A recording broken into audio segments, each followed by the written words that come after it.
Hi. ప్రపంచ చమురు రవాణాకు అత్యంత కీలకమైన హార్మూజ్ జలసంధి ఇప్పుడు ప్రపంచ దేశాల గుండెల్లో రైళ్లు పరిగెట్టిస్తోంది. ఇరాన్, ఇజ్రాయెల్, అమెరికాల మధ్య జరుగుతున్న యుద్ధం దెబ్బకు నౌకల రాకపోకలు దాదాపుగా నిలిచిపోయాయి. ఏ నౌక వెళ్లాలన్నా ఇరాన్ పర్మిషన్ తప్పనిసరి. అనుమతి కోసం ఒక్కో నౌకకు ఇరాన్ భారీగానే టోల్ వసూలు చేస్తోందన్న వార్తలు కూడా వస్తూ ఉన్నాయి. అసలు హార్మూజ్ జలసంధిలో ఏం జరుగుతుంది? ఏ దేశాల నౌకలను ఇరాన్ అనుమతిస్తోంది?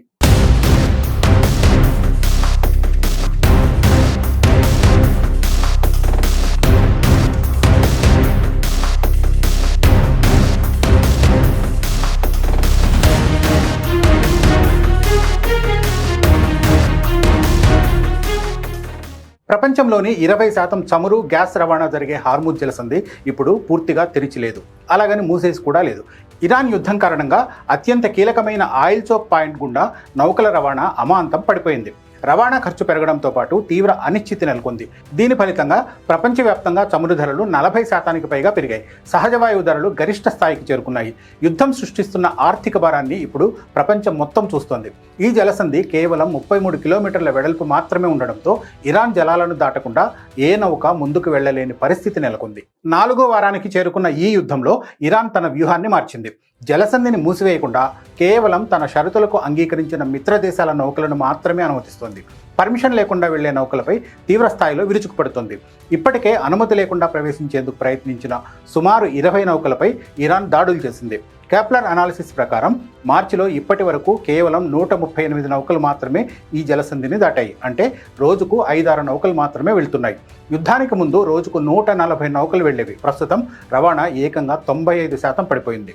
ఇంటర్నేషనల్ మ్యారిటైమ్ ఆర్గనైజేషన్ లెక్కల ప్రకారం దాదాపు 2000 నౌకలు హార్మూజ్ జలసంధి దగ్గర చిక్కుకుపోయాయి. అయితే ఇరాన్ దాడులను ఖండించిన చైనా, గ్రీస్, పాకిస్తాన్, టర్కీ దేశాల నౌకలను మాత్రమే ఇరాన్ సేఫ్గా అనుమతిస్తుంది. ఆసియాకే అత్యధిక చమురు వెళ్తుండగా అందులో చైనాకు అత్యధికంగా రవాణా జరుగుతుంది. ఇప్పటికీ భారతీయ నావికులున్న 20 నౌకలు అనుమతి కోసం ఎదురు చూస్తున్నాయి. హార్మూజ్ ఇరాన్కు కవచంలా మారడానికి చాలా కారణాలున్నాయి. ఇక్కడి భౌగోళిక పరిస్థితులు పూర్తిగా ఇరాన్కు అనుకూలం. పర్వతాలతో కూడిన తీర ప్రాంతం కావడంతో ఎత్తైన ప్రదేశాల నుంచి డ్రోన్లు, క్షిపణులతో దాడులు చేయడం ఇరాన్కు చాలా సులువు. మొదట్లో కొన్ని నౌకలు తమ ట్రాకింగ్ సిస్టమ్ ఆఫ్ చేసి దొంగచాటుగా వెళ్లేందుకు ప్రయత్నించాయి. కానీ మార్చి 12న అమెరికాకు చెందిన ఎంటీ సేఫ్సీ విష్ణు నౌకపై జరిగిన దాడిలో ఓ భారతీయ నావికుడు మరణించడంతో ఈ ప్రయత్నాలకు బ్రేక్ పడింది.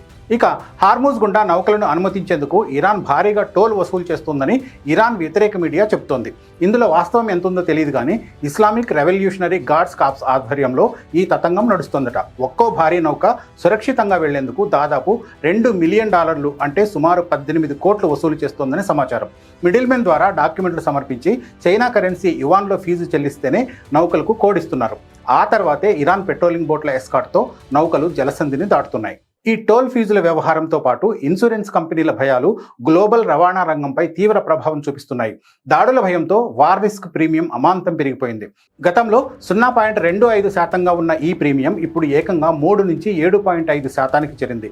సుమారు $200 నుంచి $300 మిలియన్ విలువైన భారీ ఆయిల్ ట్యాంకర్లకు ఇన్సూరెన్స్ ఖర్చు గతంలో $6 లక్షల ఉంటే ఇప్పుడు అది $7 నుంచి $9 మిలియన్ ఎగబాకింది. దీంతో నౌకా రవాణా సంస్థలకు లాభాల కంటే నష్టాలే ఎక్కువగా కనిపిస్తున్నాయి. ఒక పక్క ఇరాన్ టోల్ ఫీజులు, మరోపక్క ఇన్సూరెన్స్ ప్రీమియంల భారం వెరసి హార్మూజ్ జలసంధి గుండా వెళ్లేందుకు షిప్పింగ్ కంపెనీలు సాహసించడం లేదు. టెక్నికల్ గా చూస్తే హార్మూజ్ జలసంధి తెరిచే ఉన్నప్పటికీ దాడుల రిస్క్ పెరగడంతో నౌకల రాకపోకలు మాత్రం పూర్తిగా స్తంభించిపోయాయి.